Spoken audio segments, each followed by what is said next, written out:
Partie 2 des films que je vais aller voir en 2026. Si vous n'avez pas vu la partie 1, vous pouvez la trouver sur mon profil et pensez à lâcher votre follow au passage. On s'était arrêté en avril, et bah c'est parti pour mai. Le 20 mai, il y a The Mandalorian et Grogu. Je ne savais pas qu'il y aura un film. Pour vous dire, j'ai beaucoup aimé la série. En tout cas, les épisodes que j'ai vus. Parce que ouais, j'avais commencé à regarder les épisodes, sauf qu'ils sortaient un épisode par semaine. Du coup, bah j'ai lâché. Et ça, c'était à la saison 1. Du coup, j'ai 5 mois pour me remettre à la page. Alors, vous allez voir, en juin, il y a pas mal de films. La dernière fois, on parlait de Scream. Et il y a un autre film qui est assez similaire, en tout cas sur le premier, c'est Scary Movie. On va avoir droit à un Scary Movie 6. Le problème, c'est que le 5 était vraiment nul. En tout cas, dans mes souvenirs, Scary Movie 5, c'était vraiment nul. Mais vu que j'ai apprécié énormément le 2, le 3, le 4 et un petit peu le 1, bah, je suis obligé d'aller le voir au ciné. Et ça, ce sera le 10 juin. Par contre, je sais pas où est passé mon bonnet.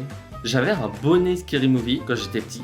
Je connaissais pas encore les films, mais j'avais un bonnet Scary Movie, je sais pas où il est passé. Le 17 juin, on aura Toy Story 5. Je n'ai pas vu le 4. Et j'ai dû voir une seule fois le 3. Va falloir que je me remette à la page, hein. Bah ouais. Mais des échos que j'ai eu, bah c'est des bons films.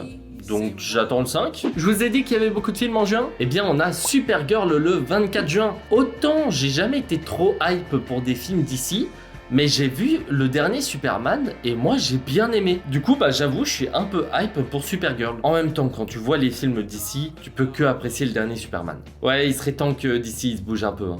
Je dis ça, mais Marvel, c'est pas forcément mieux ces derniers temps. Et pour finir cette partie 2, le 1er juillet, on aura Les Mignons 3. Est-ce que j'ai besoin de rajouter quelque chose? Bien sûr que je vais aller voir ce film. Ah, au passage, il s'appelle Les Minions, non pas parce qu'ils sont mignons, mais parce que Minions, ça veut dire serviteur. C'est juste des serviteurs du mal. Voilà.